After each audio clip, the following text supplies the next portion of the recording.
You know what? It's sounding like a certain guy who's been there for a long time is moving on. I think it's time to pour one out for Mason Crosby. The Silver Fox is probably heading out of Green Bay.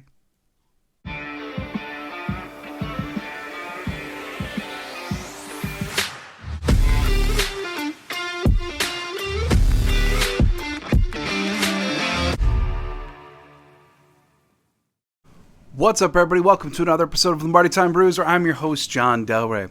You know, I'm going to take the day off today from talking about mock drafts because the NFL annual meetings actually presented a lot to talk about from the Packers. And I'm not just talking about haymakers between Brian Gutekunst and Aaron Rodgers.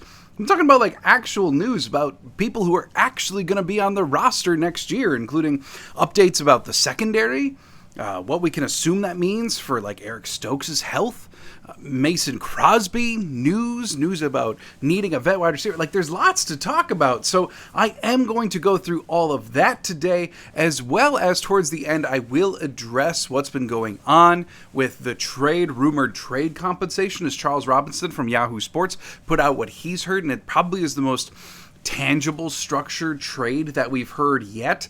Not just a lot of posturing about the Packers want this and the Jets think that the Packers are jerks and all that crap.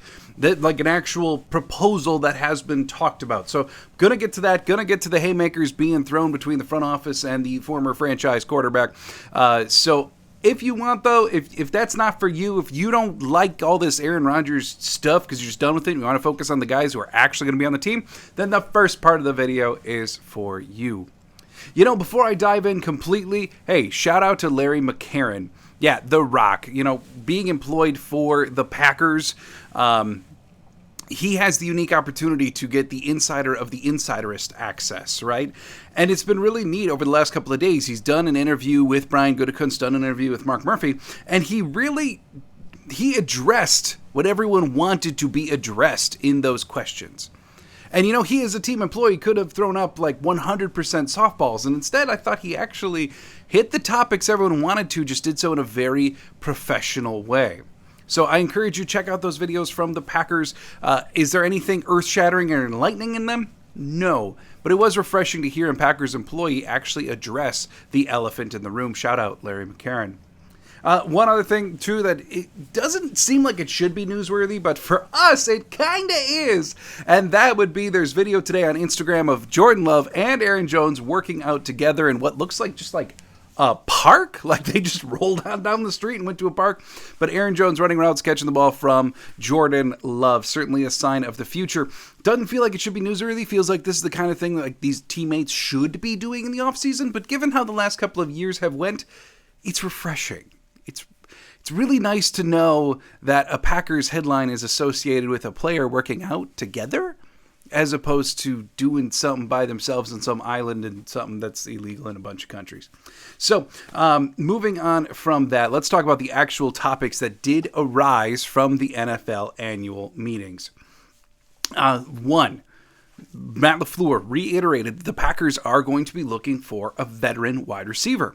Keep in mind the wide receiver room right now is Christian Watson, Romeo Doubs, Samori Toure, and then Bo Melton and other practice squad guys. And I know Bo Melton is kind of like, you want to consider him practice squad plus because he does come with some draft pedigree. There's really some potential there. But then you've got Toure, who's a day 3 pick. Then, of course, Doubs and Watson. I'm like, it's just an incredibly young room, right? And most of these guys are going into year 2. You want someone old there, right? Like, you want some kind of den leader in the room. And a lot of names have been floated, right? And I thought one of them that actually stood a decent chance because I thought he was going to be affordable, still produces, blocks decently, has some speed, would be former Detroit Lion, former Jacksonville Jaguar, Marvin Jones. But just today, Jones wound up signing back with the Detroit Lions. So, never mind. So that crosses him off the list. And if you look up and down the list of free agent wide receivers, if the Packers are going to address this in free agency, that list is rough. I mean, sure, you got 29-year-old Kenny Golladay, former Lion, former Giant, who, you know, barely plays. Other notable names on there, Julio Jones, or the ghost of Julio Jones. Wouldn't it be kind of funny, though, after years of Packer fans clamoring to get Julio Jones, that now they get him? But it's a dwindling list of players that have a certain pedigree about them. And that really takes us down to one of the last remaining options who remains unsigned, being Randall Cobb. Now, I know Randall Cobb is probably going to the Jets, right? Supposedly the Jets have interest and all this rumored stuff. Well, it hasn't happened yet. And I don't know if the Jets are just waiting for the trade to be official before they go that far of signing Cobb, or maybe the Jets aren't as interested as we've been led to believe. Here's the point. If Randall Cobb is available to be that guy for Green Bay, to be the veteran in the room. And it kind of depends what they're looking for, too. Like, if they're looking for a vet to come in and be like a full-blown starter at wide receiver, then I don't know as if Randall Cobb is for you anymore. He can contribute, but can he stay healthy week in, week out? Can he be a starter-level contributor? He did still contribute last year. I mean, he contributed last year to the tune of playing in 13 games, 34 catches, 417 yards, and a touchdown. More important than the raw numbers, though, was you saw that Cobb was still able to find holes in zones, still make himself open, which is kind of the veteran presence that the Packers lack. So, look, overall, if Randall Cobb is available and the Packers are looking for a wide receiver to make the whole unit cohesive, someone who's going to be more player coach than just player, then Randall Cobb still does make sense. And I know it's not flashy. I know you're not going to expect him to get 1,000 yards. But he's a guy who you can bank on to know the system, who's going to show the young ones the right way to go about being a professional. It's food for thought, right? So, and he's going to be affordable too. I mean, look up and down the list. Who are you going to go get that's going to play in all these games, that's going to give you starter level production, and the Packers can afford? Like, that's a very, very small list. So, if he doesn't go to the Jets, I think it's worthy of a thought, certainly. Next up, another old guy, Mason Crosby. Look, when we were back at the Combine not all that long ago, and Brian Gutekunst was doing an interview, he made it sound like Crosby is going to be back. Like, this was just a foregone conclusion. Dot the I's, cross the T's. He's coming back. But now, he doesn't sound that way anymore at all. In fact, it sounds like Mason Crosby is going to be moving on. Brian Gutekunst talked about never say never, he could return. Well, generally, that makes it sound pretty unlikely. But Brian Gutekunst also mentioned that there was limited financial flexibility on the part of the Packers. And I guess here's my thought. Is Mason Crosby looking to be paid like he's been paid the last couple of years? He was one of the highest paid kickers in the league last year. If that's the case, then it makes a lot of sense for the Packers in this transition year especially to go find their kicker of the future rather than a 1-2 year stopgap or whatever Mason has left.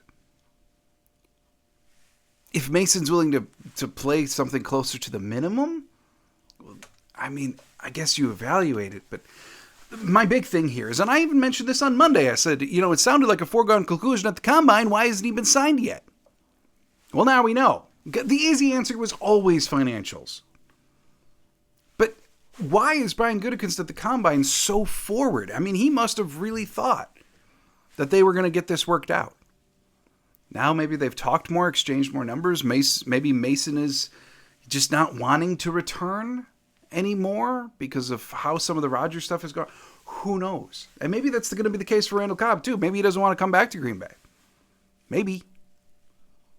But ultimately, it sounds like Mason Crosby is going to be moving on, and the Packers are going to need a kicker. So is that going to be a late-round draft pick? Is it going to be an undrafted free agent? Maybe they've already got it on the practice squad? Who knows?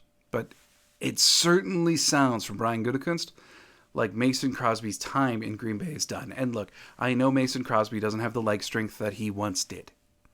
I know he struggles to get to the end zone. And at the Combine, again, Brian Gutekunst attributed that to some of the knee injury that Crosby had last year, that he was recouping from all year. But you just see it. He doesn't have the strength that he once did. It's more so just, this is another Green Bay great. Moving on. And that is the passage of time. That is what is normal. But it's another guy who is a very esteemed Packer, did a lot for the community, lived the right way, the Packer way. You know, it's just, it's hard to see Mason Crosby go. But if the Packers want to go to a younger, cheaper, stronger option, this is probably the year to do it. So I don't really blame them that way either.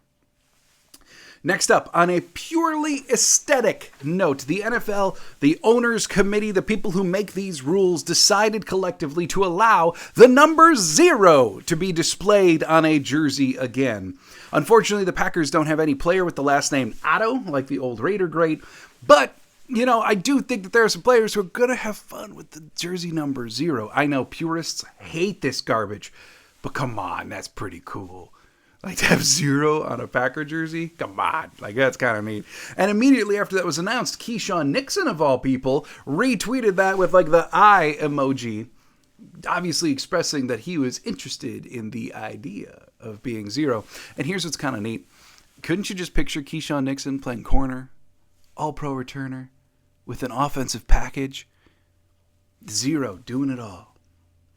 And then his nickname could be K0 or KO. Come on, that's kind of neat. That's kind of neat. But beyond that, I did slip in a little note there. Matt LaFleur did say in his press conference or his breakfast thing that he does with reporters that they're certainly evaluating the potential for Keyshawn Nixon to have an offensive package next year. So that's just going to be straight up fun if that happens. Let's move on because that is a perfect segue to the secondary. And there was actually quite a bit of news about the secondary that Matt LaFleur offered. And he said that Nixon is going to be given every opportunity to win the nickel job. Okay, great. But then that led to a lot of questions right away about Savage. Because if Savage isn't going to play that nickel star-type role like he did at the end of the year, then where's Savage going to go? And so LaFleur said that Savage would be starting the year at safety. Interesting. Surprising. Matt LaFleur talked about how safety is probably Savage's best spot yet. Interesting. You know, there's some film and data that says otherwise, but said that they still believe in Savage as a safety. And there have certainly been glimpses of great potential, but there's also been consistent problems with him playing safety too, right? So, you know, the idea of Savage playing safety then immediately brought on questions about, well, a lot of people are under the impression that Rasul might be switching to safety. Nope, Matt LaFleur said Rasul is going to be staying on the outside, that that's his best position. Okay. What about Stokes, though? Because if you got Jair and Rasul on the outside, and Nixon's going to take the nickel, you got Savage at safety. Where's Stokes going to go? And then we got the answer from Matt LaFleur that Stokes' health may not allow him to participate in the beginning of the year. I think that injury, that ankle and knee injury, that entire leg thing that Stokes had going on, I think was a lot worse than anyone was led to believe. You know, he went down and was immediately, announced out for the rest of the year. But there wasn't that much time left in the year, and so everyone was just kind of the impression of, okay, it's bad enough. And the Packers were never incredibly forthcoming. This wasn't like Rashawn Gary's injury, which was just, torn ACL, done. Clean, easy. Stokes' was always ankle, knee injury. And then not a lot of descriptors from there. Now, admittedly, the media didn't ask nearly as much about Stokes' injury as they did about Rodgers' thumb or Gary's ACL or whatever. So the Packers were never necessarily pressed into giving a full answer, but I don't think we know completely what happened there. But if he's not ready for the start of the year, I think it's more severe than a lot of people knew. And for a guy coming off of a sophomore campaign where he was struggling after a really good freshman year, really good rookie year, you just have to hope that a lot of the speed that he's built his entire game on isn't sapped from him when he does return.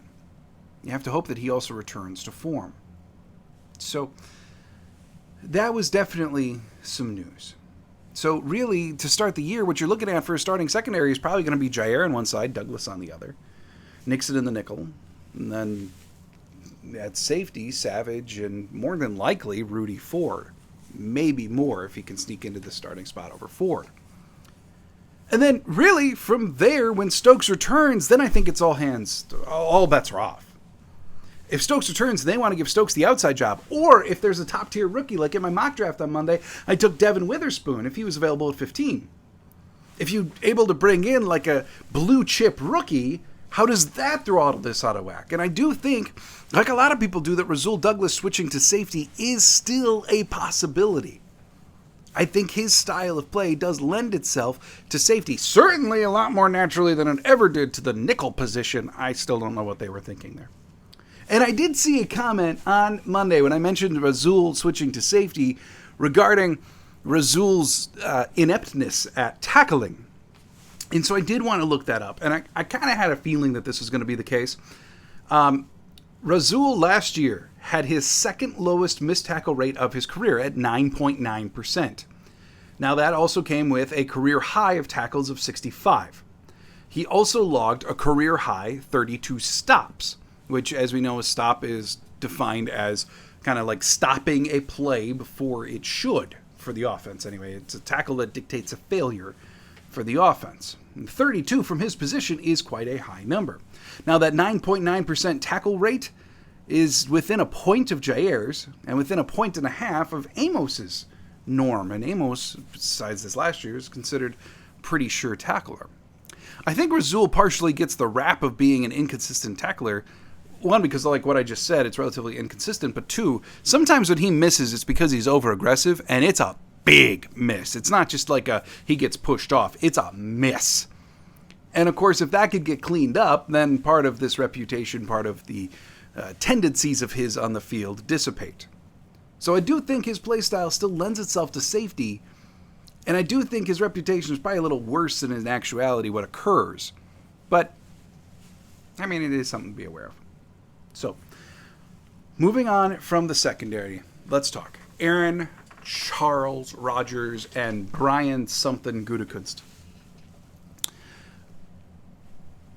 I'm not going to totally dive into this feud, right? If that's what you want to call it. Whatever is going on. I'm not going to dive completely into that. By now, we have all seen the quotes. A lot of us have seen the headlines. Basically, it boils down to this. Brian Gutekunst on Monday, when gathered around by reporters, basically said, hey, I tried to call Aaron several times. I was not able to get a hold of him. Eventually, I got to do my job. And we decided to move on. All right, fair enough. And then immediately, the cadre of Rodgers fans came in and said, well, you told him to take his time. I mean, yeah, he did. Here's a quick interpretation of what happened, then I'm going to go into the draft comp. Aaron Rodgers has said for years that he wanted to be involved in the conversations about who they're drafting, who they're signing, who the coaches are, right? He wanted to be involved in things that directly impacted his job. And they got to the end of the year. They had conversations. Rodgers, by his own admission, was leaning 90% towards retirement. But he wants to be in all these conversations, right? And I think the question that needs to be asked is, when do these conversations occur? Right? When are you evaluating coaches? When are you looking at moving on from coaches? When are you signing free agents? When are you re-signing your own guys? And when are you doing draft prep? The months of February, March, April? Yeah, kind of like the GM's biggest time of year. And so if there was an understanding, or a misunderstanding that I should say, that we got to the end of the season, Gutekunst and team met with Rodgers and advisors, and they all talked, right? And Gute said, hey, if you want to come back, door's open. Maybe he wasn't particularly excited about that, but he did. It's believed by everyone to say that, like, if you want to come back, the door's open for you. And Rodgers said, awesome, I'm going to take my time. Peace. And then he left. Now, I think from the Packers' point of view, that was, okay, you're leaving. You take all the time you want to make your decision, but we're going to be calling. We're going to be touching base, and you don't necessarily have to give us your decision, but if you want in on these conversations, then we're going to be calling you because they have to happen right now. So then the Packers attempted to call him, and Aaron Rodgers' stance was probably, I'm leaning towards retirement anyway, it's fine. And then off he goes. So here you have Gute maybe trying to call him to discuss coaches and stuff, and Rodgers ghosting him? Look, no matter where you stand on this mess, your franchise quarterback ghosting your GM when he calls, it's not good. It's just not. And if that is truthfully what happened, it's a bad look for Rodgers. Regardless of whether he had all the time in the world or not. If the Packers wanted to discuss with him other matters besides just him playing, he should have picked up the phone. Even if they wanted to discuss with him, hey, it's Valentine's Day. We're now in mid-February. You know, free agency is a month away. We got to figure out our cap situation. We need to figure out who we need to sign. We have so much to do right now. Hey, what you thinking? Where you at right now? Again, pick up the phone. And if you don't have an answer yet, fine, tell him you believe in direct communication, right, Aaron? So there's a lot of what's true here, what's not. And if Brian Gutekunst's version is true, and yeah, I tend to believe that it is because he doesn't have a lot of reason to bend the truth at this time. You know, the other thing that I will say is I do believe that Brian Gutekunst doesn't talk like that unless the trade is close. I think this trade is close. I think we're within time now. I don't think it's getting to the draft. I don't think it's getting to June 1st. All the other deadlines people are talking about, I think it's coming, and I think it's close. And I've been talking for a while about how the NFL annual meetings could just be that Joe Douglas and Brian Gutekunst, they got to go get a beer. They got to go hash this thing out. They got to be done with it. And we know that they had some informal conversations. So Charles Robinson from Yahoo Sports, he put out there in an article saying the first real proposal that we've seen, the first like tangible this for that. Not just the Packers want 13 and Joe Douglas is an idiot and like all that kind of stuff, right? It's a lot more. It's a lot more than that, right? This is an actual firm proposal, tangible this for that. And so what Charles Robinson reported was that there would be the 2023 second-round pick, one of them, for the New York Jets, going to the Packers, as well as 2024 second-round pick with reasonable or attainable escalators to being a first-round pick. And he believed it could be something like the Jets reaching the AFC Championship or the Jets hosting a playoff game. Was his guesses. Okay, so there you have it, a second-round pick and next year's second-round pick with the potential to turn it into a 1 for Aaron Rodgers. And this seems to be a sticking point in the trade. The Jets want some kind of guarantee that Aaron is going to play more than 1 year. And so they want the Packers in 2025 to send them what's believed to be like a third-round pick in the event that Rodgers retires after this 1 year. Now, my interpretation of that, all right, a 2 and then a 2, maybe 1 next year. I would alter the deal in 2 ways. One, it's all based upon Rodgers or the Packers not giving any money. Okay, include that. But the 2 modifications that I'd make is, all right, Jets, fine. I'm good with the draft compensation now. A 2 and a 2, maybe a 1. But if I were Brian Gutekunst, I would insist upon a first-round pick swap this year. 13 for 15. I've been negotiating with the Jets for 2 months. I don't want them picking in front of me. We know what the opposing weaknesses are. We've talked about our entire rosters. I don't want them picking in front of me. And if I got to throw you a 6th round pick to make it happen or whatever, I'm getting 13, you're getting 15. We're swapping. I think that's reasonable. The other concession or the other insistence that I make if I'm Brian Gutekunst is I want a player. And we get rid of that 2025 nonsense. Because as far as I'm concerned, the millisecond that Aaron Rodgers is traded to the Jets, he is no longer the Packers' problem. He is no longer needing to be worried about whether he's going to play next year or not. That's all in the Jets. If you're going to make this trade, you're taking the risk. You don't get to be risk-free. So, that's where I'm at with it. I think a 2 and a 2, maybe a 1, is acceptable. But if I'm Gutekunst, I'm countering with, I want that pick swap. I want a rookie contract player. I'm not talking Jermaine Johnson. I'm talking lower tier because the Packers need bodies. And we're getting rid of that 2025 thing. Or even if you got to keep it in, make it a 4th or a 5th. Don't make it a potential top 100 pick. Other rumors, Corey Davis could very well be involved in the trade. We know that the Packers want a veteran wide receiver. We know that there's very, very few left on the free agent market. We know that there's not many to trade for. We know that Corey Davis is someone that the Packers have had their eye on before. They've tried to trade for him before. We know that he blocks well. We know that he's only 28 years old. We know that he could still contribute. Corey Davis makes a world of sense for the Packers in every way except for financially. So if it's on a reworked contract, it makes sense to me. I'm good with it. Instead of on a rookie deal. Okay, fine. So there you have it. As it's being reported right now, 2023 second or first in 2024 for Aaron Rodgers, and then a 2025 mid-sum. I'll just throw in a couple of quirks there.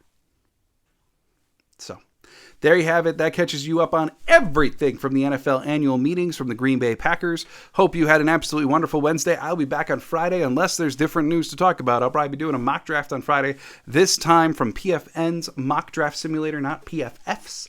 Different simulators should get some different results. Looking forward to that. Hope you're having a great day. And as always, go Pack Go.